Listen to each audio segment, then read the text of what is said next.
মেরাজ রজনীতে যাওয়ার পর নবীজি লক্ষ্য করে দেখলেন জান্নাত এবং জাহান্নাম ভ্রমণ করলেন। নবীজি জান্নাতের মধ্যে লক্ষ্য করে দেখলেন কার জানি খরমের আওয়াজ শোনা যায়।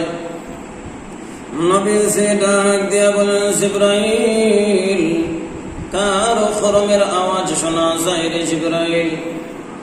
জিবরাইল আলাইহিস সালাম বলেন, ইয়া রাসূলুল্লাহ, ইয়া হাবিবাল্লাহ, ও নবীজি, আপনার প্রিয় সাহাবী হযরত বেলাল রাদিয়াল্লাহু তাআলা আনহুর খরমের আওয়াজ শোনা যায়। আল্লাহর নবী বলেন, জিবরাইল, বেলাল এমন কি আমল করেছে যে আমলের বিনিময় জান্নাতের মধ্যে তার খরমের আওয়াজ শুনতে পাইলাম।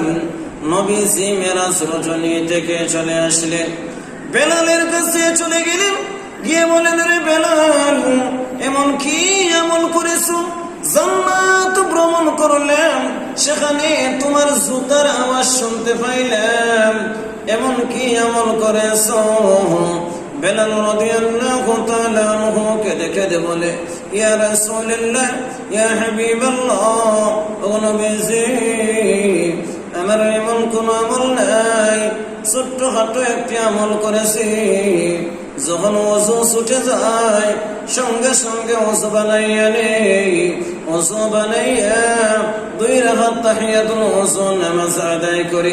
আল্লাহর নবী বিশ্ব নবী রাহমাতুল লিল আলামিন ডাক দিয়ে বলেন, রে বেলাল, ওই আমল করার বিনিময় আল্লাহ রাব্বুল আলামিন তোমার মর্যাদা বাড়িয়ে দিয়েছে।